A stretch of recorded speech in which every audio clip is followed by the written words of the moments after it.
సంవత్సరంలో దేవుని కార్యాలను చూడాలి, దేవుని దీవెన నువ్వు పొందాలి అనుకుంటే ఈ సహోదరి సహోదరుడా, మరి నీవు అదే హృదయంతో, అదే పాప హృదయంతో, అదే పాప తలంపులతో, అదే పాప ఆలోచనలతో, పాప క్రియలతో నువ్వు దేవుడి సన్నిధిలో నువ్వు అడుగు పెడితే నీకు ఆశీర్వాదం వస్తుందా అంటే రాదు.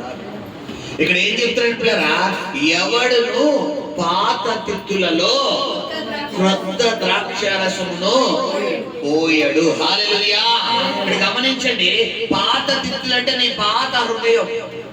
అంటే ఈ 2024 జనవరి నెల నుండి 1వ తారీఖు నుండి ఈ డిసెంబర్ 31 వరకు నీ పాత తిత్తులు అంటే పాత హృదయం.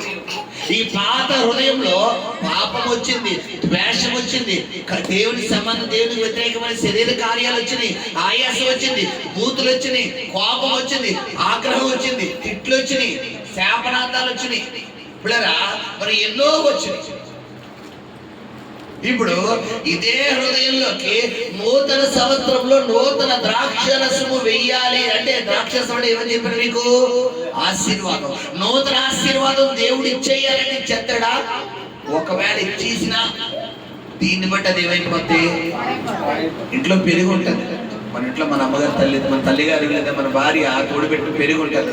పాత పెరుగు కొత్త పెరుగు కలిపేస్తామమ్మా? రెండు పెరిగేగా. పాత పాలు కొత్త పాలు కలిపేస్తావా?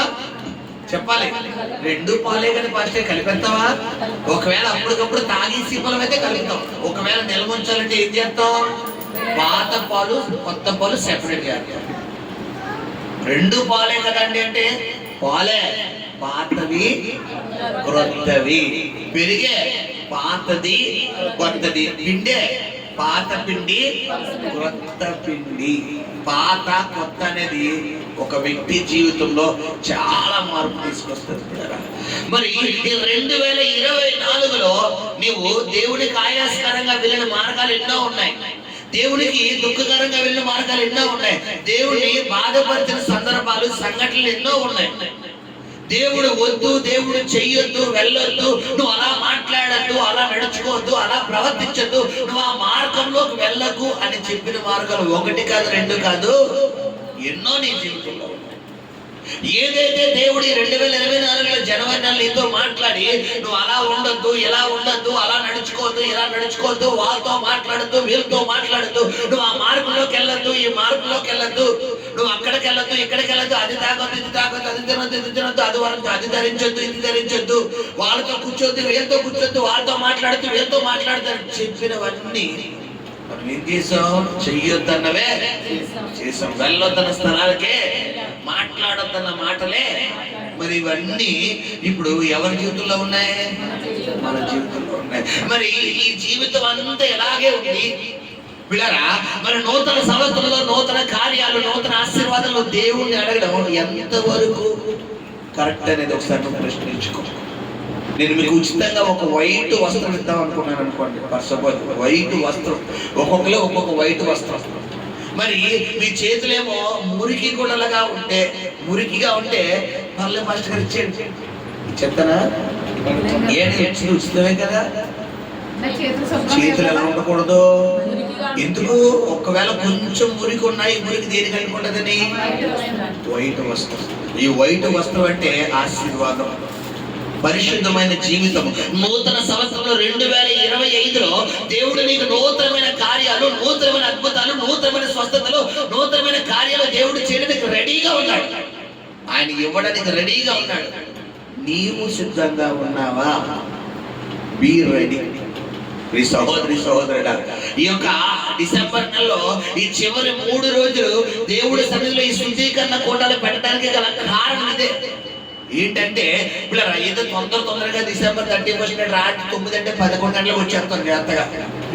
కంగారుగా మన ఉద్యోగాలు, మన వ్యాపారాలు, మన జీవనోపాధి గబగబా చేసేసుకుని జాగ్రత్తగా 10 గంటలకు 11 గంటలకు వచ్చేసి ఒక అరగంట రెడీ అయిపోయి కరెక్ట్గా 11:30 కూర్చుని ఏం చేస్తాం?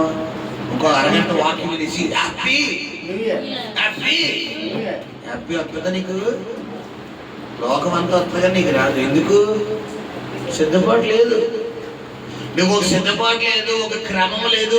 ఇప్పుడు ఆ దేవుడి సన్నిధిలో దేవుడికి ఏం కావాలి? క్రమం కాదు, సిద్ధపాటు కావాలి. అందుకనే మన ప్రభు ప్రేరేపణ మేరకు ఈ 3 రోజులు శుద్ధీకరణ కూటాలు పెట్టడానికి గల కారణం కూడా. మరి మొదటి రోజు ప్రభు నీతో మాట్లాడుతున్న విధానం ఏంటంటే, నీ పాత తిత్తులు, పాత హృదయం, పాత తలంపులు, పాత ఆలోచనలు, పాత మాటలు, పాత క్రియలు, నీ పాత చేష్టలు ఈ 2024 వాటికి ఏం చెప్పాలి? నువ్వు ముగింపు చెప్పాలి. లేదు మాస్టర్ గారు, అదే కోపం నేను ఉంచుకుంటానండి, అంతమాను నా భర్త మీద బొయ్యో బొయ్యో బొయ్యమని ఓరించుకుని పడిపోతానండి, నా భార్య మీద బొయ్యో బొయ్యమని ఓరించుకుని పడిపోతానండి, నా బిడ్డల మీద బొయ్యో బొయ్యమని ఓరించుకుని పడిపోతానండి, అంతమాను నా తల్లి మీద నా తండ్రి మీద బొయ్యో బొయ్యమని ఓరించుకుని పడిపోతానండి. ఇది 2024 కాదు, 2025 రాను ఇంకా 2 తిరుగుతాను అన్నావనుకో, నీకు కొత్త ఆశీర్వాద ప్రారంభంగా బైబిల్ చెప్తుంది. మరి నూతన సంవత్సరంలో అడుగు పెడుతున్న నీతో ప్రభు చెప్తున్నట్లరా, మరి పాతని గతించును, సమస్తమును క్రొత్తవాయనంట. నువ్వు దేవుడి సన్నిధిలో ఎప్పుడైతే నీ పాత తిత్తు అంటే నీ పాత హృదయం అంటే నీ హృదయంలో ఉన్న ఆ పాత ఆలోచనలు, పాత క్రియలు, వీటన్నిటిని ఎప్పటికప్పుడు నువ్వేం చేసుకుంటాలి? శుభ్రంగా కడుగుతుంటావు. హల్లెలూయా. అడగడం అంటే ఏంటిరా? ఒప్పుకోవడం. సామెతలు 28:13 ప్రకారం వెనుకలరా, అతిక్రమము ఒప్పుకుని విడిచిపెట్టేవాడు కనికరం పొందును, దాన్ని దాచిపెట్టేవాడు వర్ధిల్లడంట. నువ్వేం చెయ్యాలి? ప్రభు సన్నిధిలో ఒప్పుకోవాలి.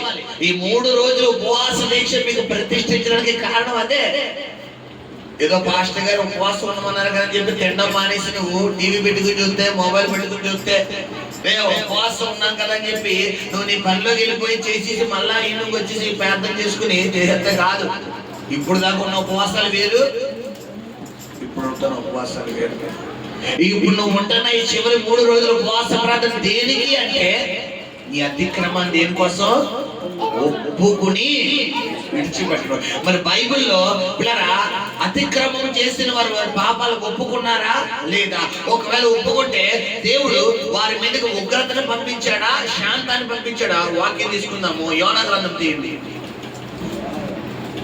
వారి మీదకి పిల్లరా ఉగ్రతను పంపించాడా దేవుడు, మరి శాంతాన్ని పంపించాడా? యోనా గ్రంథంలో చూడండి. యోనా నినేవే పట్టణానికి పంపబడతాడు.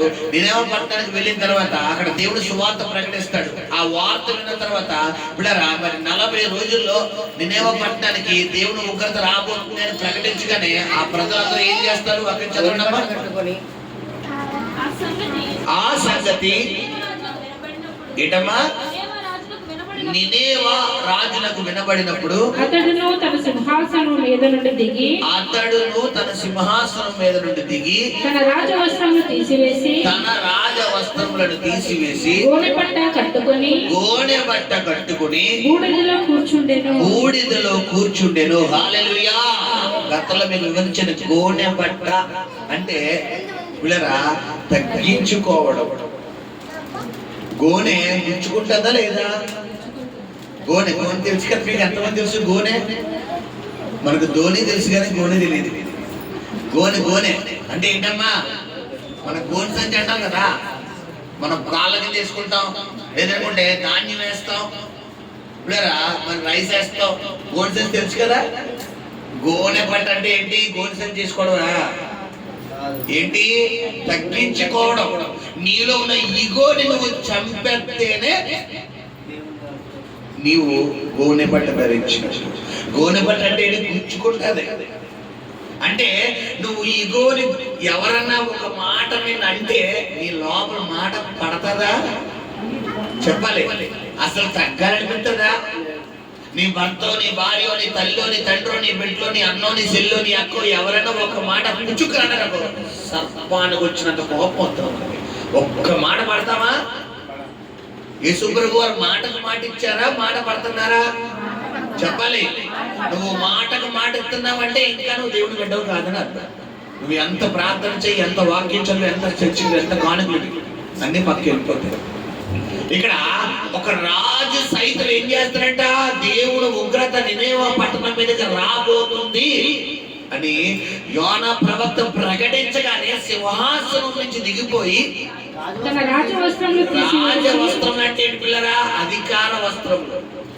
అంటే నేను ఏదైనా చేయగలను, నాకు అన్ని వచ్చు, నేను ఎలాగైనా జీవించగలను, నన్ను మించినోడు లేడు, నన్ను మించినోళ్ళు లేరు, నాకంటే గొప్పోళ్ళు లేరు, నాకంటే అధికారులు లేరు అని ఒక గర్వంతో ఉన్నటువంటి రాజవస్త్రాన్ని ఏం చేస్తానంట? తీసివేసి గోనె పట్టని తగ్గించేసుకుంటాడు. అయ్యా నిజమేనయ్యా, చాలా తప్పు చేశాను ఆయన, చాలా పాపం చేశాను, నువ్వు చెయ్యొద్దన్న పనే చేశాను, నువ్వు వెళ్ళొద్దన్న మార్గంలోనే వెళ్ళాను, నువ్వు మాట్లాడొద్దన్న మాటలే మాట్లాడాను, నువ్వు ఎలా ఉండొద్దన్నావో అలాగే జీవించాను. పిల్లలు తప్పు చేస్తారు, పిల్లలు తప్పు చేస్తారు మన ఇంట్లో, చంటి పిల్లలు పెద్ద పిల్లలు. ఇంకెప్పుడు చేయండి daddy daddy daddy daddy daddy నీ కాలు పట్టుకుంటాడు అంటే ఇంకో తప్పలేసేస్తామా? ఆ మాట వచ్చిన మరుక్షణం మన చేతుల్లో బెల్ట్ కర్ర ఏమవుతుంది? ఆగిపోతుంది. ఇప్పుడు నా ఇష్టం, నువ్వు కొడితేనే నేను వెళ్తాను, నేను చేస్తా అంటే 1+4, కొంతమందికి 1+10 వచ్చేస్తాయి.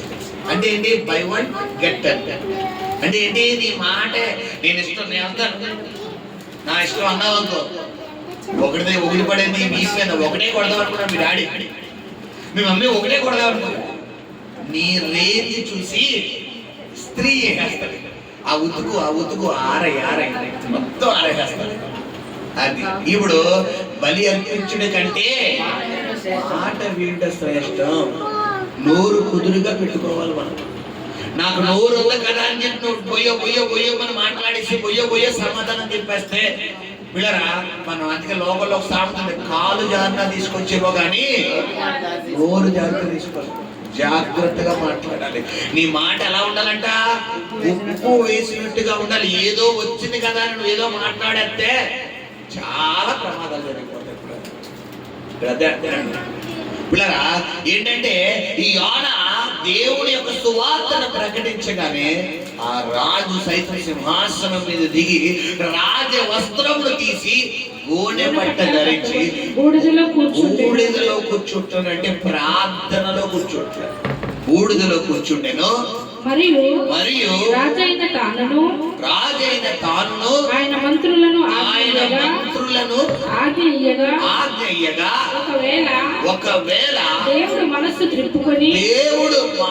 త్రిప్పుకొని పశ్చాత్తాపుడై మనము లైవ్ కాకుండా తన కోపాగ్ని చల్లార్చుకున్నాడు గనుక మనుషులు ఏమీ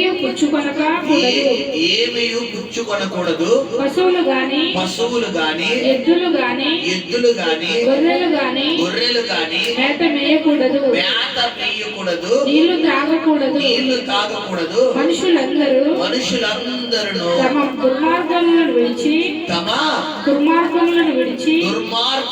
దుర్మార్గములను విడిచి తాము చేయు బలాత్కారములను మానివేయవలెను. మనుషులేమి పశువులేమి సమస్తమును గోనె పట్ట కట్టుకొనవలెను. జనులు మనస్పూర్వకంగా దేవుని వేడుకొనవలెను అని దూతలు నినివే పట్టణంలో చాటించి ప్రకటన చేసిరి. ఈ నినివే వారు చూసారా ఏం చేస్తున్నారంట? ఏమండి, ఓన్లీ రాజుగారు మాత్రమే కూర్చున్నారా? ఇక్కడ ఓన్లీ పాస్టర్ గారు మాత్రమే ప్రార్థనలో ఉపవాసంలో ఉంటే సంఘంలో కార్యాలు జరుగుతాయా? చెప్పాలి. నేను తింటే మెస్సీ కట్టిండిపోద్దా? మెస్సీ తింటేనే కట్టిండిపోద్దా? ఎవరు తింటే కదా? మీ అందరి పక్షంగా మాస్టర్ గారు మీరు కడుపు మార్చేసుకోండి అంటే నేను ఒకరోజు కాదు 100 రోజులైనా మార్చుకుంటాను, నాకు ఇష్టమే. కానీ నీ వంతు ప్రయాస ఎవరు పడాలి? నువ్వు పడాలి. నీ వంతు వెల నువ్వు చెల్లించాలి, నీ వంతు ఖర్చు నువ్వు చెయ్యాలి. నీ వంతు ప్రార్థనలో నువ్వు ఉన్నప్పుడే నీ ఇంటిలో ఉన్న దెయ్యాలు బయటకు పోతాయి. అయ్యి బాబు ఫాస్టింగ్ అంటే నా వల్ల కాదు ఫాస్టింగ్ గారు, నేను ఆకలికి అస్సలు ఆగలేను. ఒక రోజు ఒక పూట టిఫిన్ మానేస్తే నా తల తిరిగిపోద్దండి, నా కాళ్ళు చేతులు లాగేస్తాయండి అంటే నేనేం చేయలేదు. ఏం చేస్తున్నారంట? రాజు ఒక శాస్త్రం పుట్టిస్తున్నాడు. ఏంటి ఆ శాస్త్రం? మామూలుగా లేదు. ఏంటంటే పిల్లలు ఎవరెవరంట ఆ శాస్త్రం ఒకసారి చదువునానా? ఆ శాస్త్రంలో ఎవరెవరు కలిసి ఉన్నారు? పశువులు, మనుషులు, ఎద్దులు, గొర్రెలు. మేత వేయకూడదు, నీళ్లు తాగకూడదు. అదిగోండి. అంటే గొర్రెలు పశువులు మేత వేయకుండా బతకగలవా? ఇప్పుడు పశువులు వేయమన్నారు, క్షమించండి, మనుషులు తినొద్దన్నారంటే ఒక అర్థం. పశువులు, గొర్రెలు, మేకలు కూడా వెయ్యొద్దు అన్నారంటే అంటే వీళ్ళు ఎంత తగ్గించుకున్నారు చూసారా? మీకు అర్థమవుతుందా పిల్లరా? కొంతమంది చిన్నపిల్లడు కదండి ఫాస్టింగ్ ఉంటుంది, వాళ్ళు ఉంటారంట. అమ్మ నేను ఫాస్టింగ్ ఉంటానమ్మా, నాకు దేవుడు చెప్తున్నా ఉన్నాను. చిన్నపిల్లలు ఉండకూడదు, తప్పు. చిన్నపిల్లలు అంటే మన అవిలా మన చిట్టి వయసు అంటే వీళ్ళు అనుకోవడం తప్పు. వీళ్ళు కాదు, మన బ్లెస్సీ లాంటి వాళ్ళు నేను ఉంటాను అన్నారు అనుకో, మనం ఏం చేయకూడదు, వీళ్ళని ఆపకూడదు. వాళ్ళని అస్సలు ఆపకూడదు, అసలు తృణీకరించకూడదు. ఎందుకంటే ఇక్కడ రాజు ఏం చేస్తాడు? పశువులను కూడా ఆపేస్తున్నాడు. పశువులు ఆపేస్తున్నాడు, జంతువులు ఆపేస్తున్నాడు, ఎద్దులు ఆపేస్తున్నాడు. పిల్లరా గొర్రెలు ఆపేస్తున్నాడు. మేక ఎంత ఉండదమ్మా? ఊరంత ఉండదా? ఎంత ఉండదు మేక? ఇంత ఉండదు మేక. ఎంత మేక ఎంత తింటది? మహా అయితే ఇంత తింటారు. అంటే పిల్లరా ఎందుకు రాజు ఏమన్నా సైకోవా? చెప్పాలి. రాజుకి ఏమన్నా మెంటలెక్కిందమ్మా?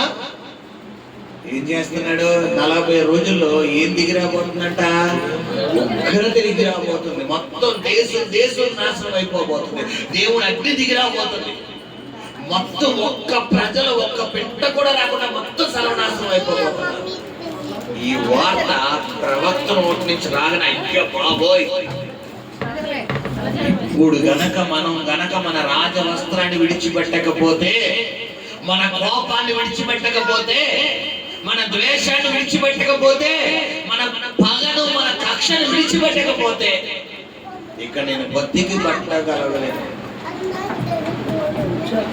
కోపాలు ద్వేషాలు బతుకున్నంత వరకైనా చచ్చిపోయిన తర్వాత కూడా చెప్పాలి.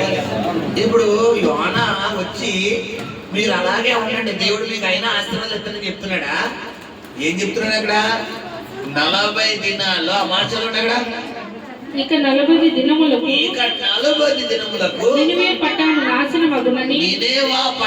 నాశనమగునని ప్రకటన చేయగా. అదిగో నాశనం అంటే ఏంటమ్మా? ఒక్క పెట్ట కూడా ఏమవుతుందా? మిగలదు. ఇప్పుడు ఒక్క పెట్ట కూడా మిగలలేనప్పుడు వీళ్ళు కోపాలు ఉంచుకోవాలా, చంపేసుకోవాలా? చెప్పాలి. ప్రభు మాట్లాడుతున్నాడు ఎవరితోనో. నేను జన్మలో మర్చిపోను పాస్టర్ గారు, నాకు కోపం కట్టలు తెంచుకుని వచ్చేస్తుంది. నేను అస్సలు తగ్గను. నేను ఎందుకు తగ్గాలండి, ఎందుకు పడాలండి, ఎందుకు అనాలండి అంటావు కదా, నీతోనే చెప్పి కట్టలు తెంచుకుని వచ్చేస్తే 2 రోజుల్లో అసలైన రోజు రాబోతుంది. నేనేమో పట్టణ ప్రజలకు 40 రోజులు ఇచ్చాడు టైం, మనకి 2 రోజులు ఇచ్చాడు. వాళ్ళ 40 రోజుల్లోనే అంత సిద్ధపాటు కలిగి ఉంటే 2 రోజుల్లో ఈ 3 రోజుల్లో ఇంకెంత సిద్ధపాటు ఉండాలి బిడ్డ? ఒక్క క్షణమన్నా వదలొచ్చా? చెప్పాలి. పాస్టర్ గారు మీరంతా చెప్పండి, నేను కోపం మానుకోనండి, ఆ టైం కల్లా టెంపర్ వచ్చేస్తానండి, తిట్టేస్తానండి, కొట్టేస్తానండి, నాకు చేదు. ఓకే, చాలా బాగుంది. నీకోసమే 2025 రాబోతుంది. ఎందుకు? యెషయా 60:21 లెమ్ము, నీకు వెలుగు వచ్చి ఉన్నది, లోకమంతా కటిక చీకటి కమ్మి ఉన్నది. ఎవరికిది? లోబడి విడిచిపెట్టుకున్నది. లెమ్ము, నీకు చీకటి వచ్చి ఉన్నది అంటాడు. నీకు వెలుగు కావాలా, చీకటి కావాలా? నూతన సంవత్సరంలో చెప్పాలి. నూతన సంవత్సరంలో నీకు వెలుగు అంటే ఆశీర్వాదం కావాలి అంటే ఈ 3 రోజులు ఏం చెయ్యాలమ్మా? నేనేమో పట్టణస్తులకి 40 రోజులు టైం ఇచ్చాడు. మనకి దశంభాగం కూడా లేదు అందులో. ఇంకా దశంభాగం 44, మనకి కనీసం దశంభాగం ఇచ్చాడు ఆయన. ఎన్ని రోజులు ఇచ్చాడు చూసుకోండి.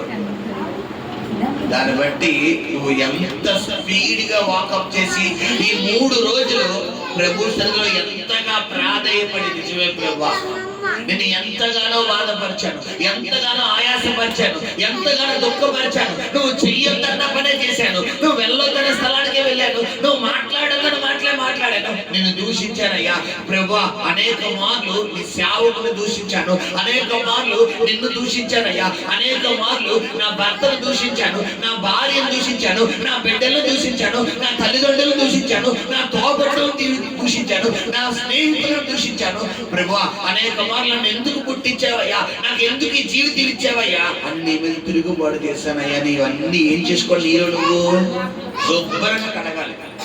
మన క్రిస్మస్ వచ్చింది మనందరికీ. ఎంతమంది ఇల్లు శుభ్రంగా కడుక్కున్నారు? ఇల్లు మొగోళ్ళు కాదులేండి, ఆడవాళ్ళు చేతులు పైకి మొగోళ్ళు కడగరా చెప్పాలి అంటే కడగలేదా? కడుక్కున్నామా బంగారం? రైట్, అక్కడ రైట్ కదా. ఎందుకు కడుక్కున్నావు? పండగ. అది శరీరానికి పండగ అయితే ఇది ఆత్మక పండగ. శుభ్రంగా సర్పేసి ఏం చేయాలి? పెనాయిల్ వేసి ఏం చేయాలి? కడిగేయాలి. ఏంటా పెనాయిల్? వాక్యం. సర్పం అనే వాక్యం అనే పెనాయిల్. పరిశుద్ధతనే ప్రార్థన అయినటువంటి పెనాయిల్ వేసి శుభ్రంగా ఏం చేయాలి? ఈ గుండె అంతా శుభ్రంగా కడిగాలి. లేదు మాస్టర్ గారు నాకు కంపు ఎక్కువండి అంటే 2 బాటిల్ వాడు. ఇప్పుడు కంఫర్ట్ కాదు, కంపు అంటే స్మెల్. కొంతమంది ఎంత కడిగినా స్మెల్ వస్తుందో పోతుందా? తీసుకోకపోతే తెలుసా? ఎంత ఇల్లు కడిగినా మళ్ళీ ఏం చేస్తారు? స్మెల్ ఇంకా వస్తుందని చెప్పి ఇంకో బాటిల్ వేస్తాం. అంటే అందరికీ ఒక బాటిల్ సరిపోదు, కొంతమందికి టిన్ని కావాలి, 20 లీటర్ల టిన్ని. అంటే ఎంత కడుక్కున్నా స్మెల్ వస్తుంది. కడుక్కో. నువ్వు ఎంత కావాలంటే అంత పెనాయిల్ ఫ్రీ, అంత సర్ప ఫ్రీ. ఏది సర్ప ఫ్రీ అంటే మాస్టర్ గారు బయట రెడీగా ఉండేవాడు. ఏ సర్పో? వాక్యం అనే సర్పమ్మ. సర్ప ఫ్రీ అనేది సర్ఫ్ ఎక్సెల్ కావాలి మాకు, టైడ్ ఇవ్వండి మాస్టర్ గారు అంటారు. గమనించండి, 3 రోజులు నీ పాత తిత్తులలో శుభ్రంగా నువ్వు కడుక్కుంటే క్రొత్త తిత్తులని ఏమేస్తారంట? క్రొత్త ద్రాక్ష రసం. హల్లెలూయా. క్రొత్త ద్రాక్ష రసం ఎలా ఉంటుంది చెప్పండి? ఫ్రెష్ వైన్, ఫ్రెష్ ద్రాక్ష రసం. మన జ్యూస్ కాడ సమ్మర్లో, మంచి సమ్మర్లో పిల్లరా, మరి జ్యూసులు అన్నిటికన్నా మంచి జ్యూస్ ఏది? ద్రాక్ష. ఎలా ఉంటది?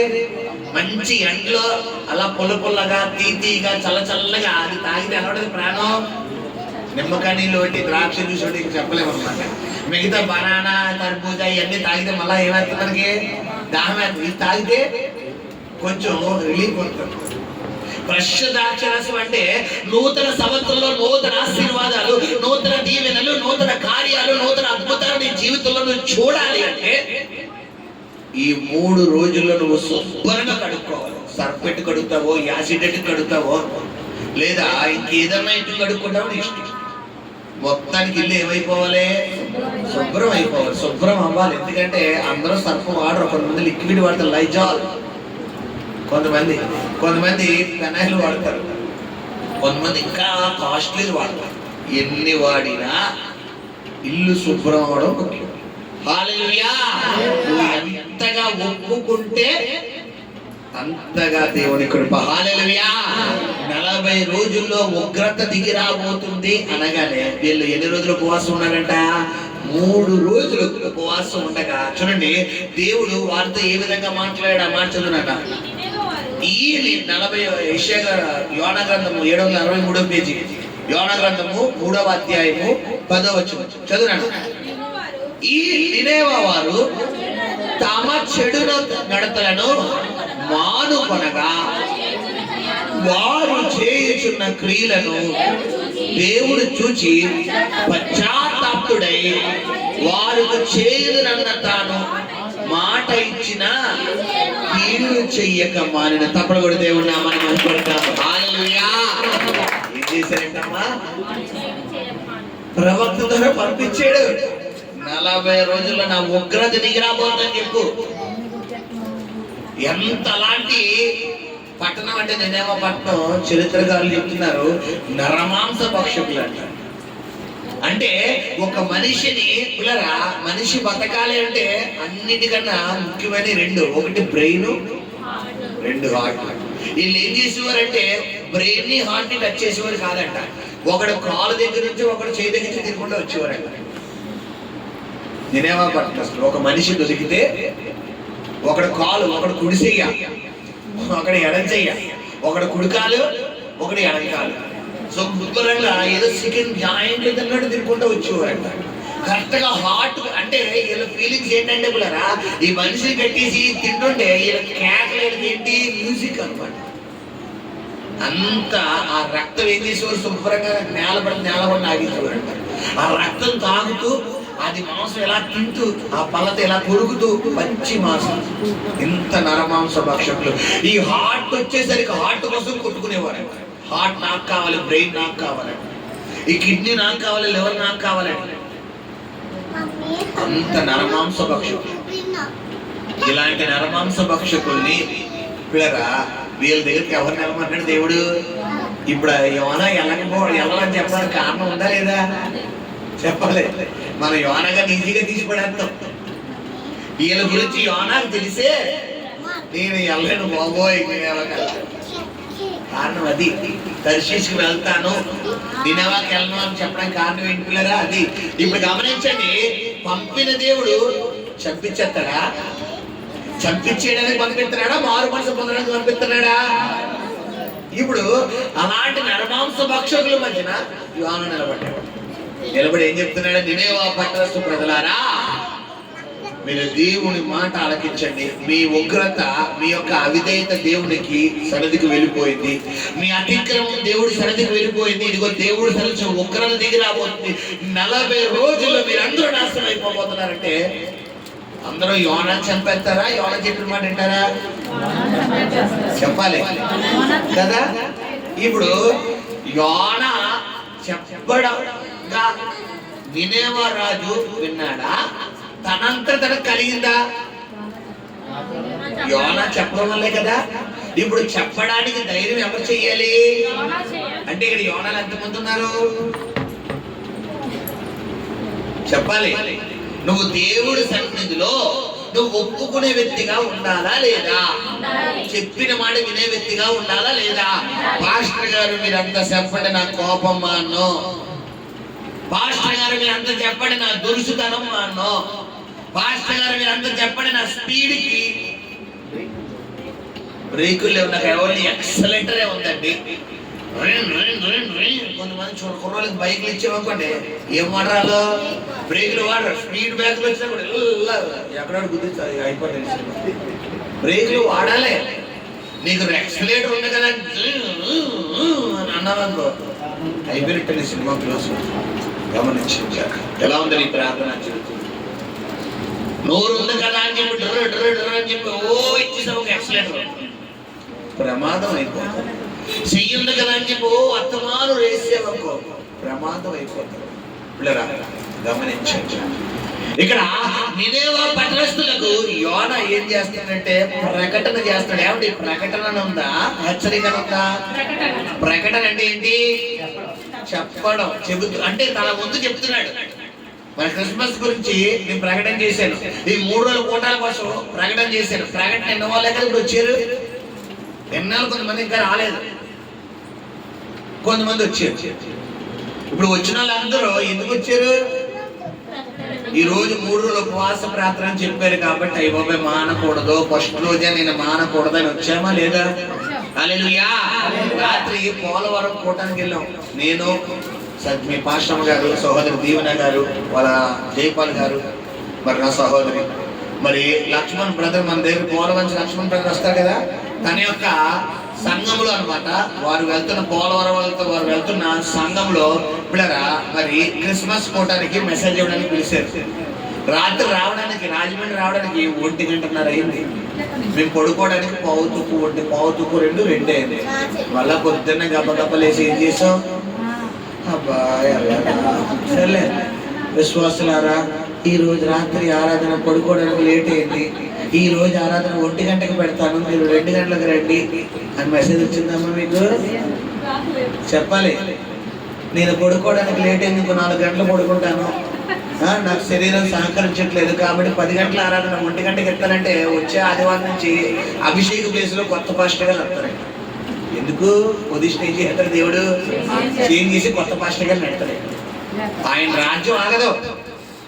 అది ఎంత బలహీనమైనా వచ్చి నిలబడిపోతే ఆయన బలపరుస్తాడు. హల్లెలూయా. మరి బలహీనంగా ఉన్నాను కదా అని వదిలేసానా? ఏం చెయ్యాలి? ప్రభువా నేను బలహీనయ్యా, అయినప్పటికీ నువ్వు నిలబెట్టుకో అని ప్రార్థన చేసుకుని వచ్చాను. తన కృపనిచ్చి వాడుకుంటున్నాడు. హల్లెలూయా. మరి ఈ డిసెంబర్ నెల అంతా, జనవరి నెల నుంచి డిసెంబర్ వరకు ఎన్నిసార్లు మనం బలహీనం అవ్వలేదు? ఎన్నిసార్లు బలహీనం అవ్వలేదు? అవునా కదా? మన దినాన్ని మీకు ఒక రోజు వాకింగ్ చెప్పాను కదా, 8:30 కల్లా ముగించేద్దాం అన్నాడు. ఒకరోజు సాయంకాలం ఆరాధన, తల శుక్రవారం మంగళవారం గుర్తులేదు. ఆ రోజు ముందు రోజు క్యారల్స్, ఆ ముందు రోజు క్రిస్మస్ క్యారల్స్, తర్వాత మరుసటి రోజు కూడా కోట అంతా అయిపోయింది. మొత్తం బాడీ అంతా కూడా చాలా టైట్ అయిపోయింది, తల అంతా గిర్ర తిరిగిపోతుందని చెప్పి క్రిస్మస్కో క్యారల్స్కో అన్నాను. 15వ తారీఖు క్రిస్మస్, 16వ తారీఖు కోటానికి వెళ్ళాను, 14వ తారీఖు నైట్ పడుకున్నాను, 16వ తారీఖు నైట్ పడుకున్నాను, 15వ తారీఖు అయితే నాకు నిద్ర లేదని చెప్పాను. రైట్, అదే 15వ తారీఖు. హల్లెలూయా. అలాంటి సమయంలో పిల్లరా మంగళవారం కోట వచ్చింది, 15 ఆదివారం, 16 సోమవారం, 17 మంగళవారం, 17 నైట్ పిల్లరా తలంతా గిరగిర తిరిగిపోతున్నాం.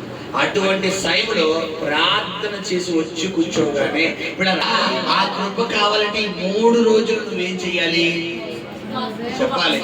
ఉపవాసం ఉండి నిన్ను నువ్వేం చేయాలి పిల్లరా? హల్లెలూయా, హల్లెలూయా, హల్లెలూయా. పిల్లరా గోనె పట్ట ధరించాలి. గోనె పట్ట అంటే ఏమి చెప్తాను మీకు? తగ్గించేసుకో. ఈ 3 రోజులు ఎవరెవరైనా పట్టించుకోవచ్చు. ఇలా ముఖం మీద ఇలా చేయి పెట్టి తిట్టినా కూడా దేవుడు దీవించును గాక అని అంటారు. మీకు చెప్పనా పిల్లరా, ఉపవాసం ఉన్నప్పుడు ఇంట్లో గొడవలు అయిపోతాయి తెలుసా? నేను రేపటి నుంచి ఉపవాసం ఉందాం అనుకుంటాను, ఈ రోజు నైట్ ఎండరేస్తాను ఇంట్లో, స్కెచ్ చేసేస్తాను, మొత్తం స్కెచ్ చేసి రెడీగా కూర్చుంటాడు ఇంట్లో.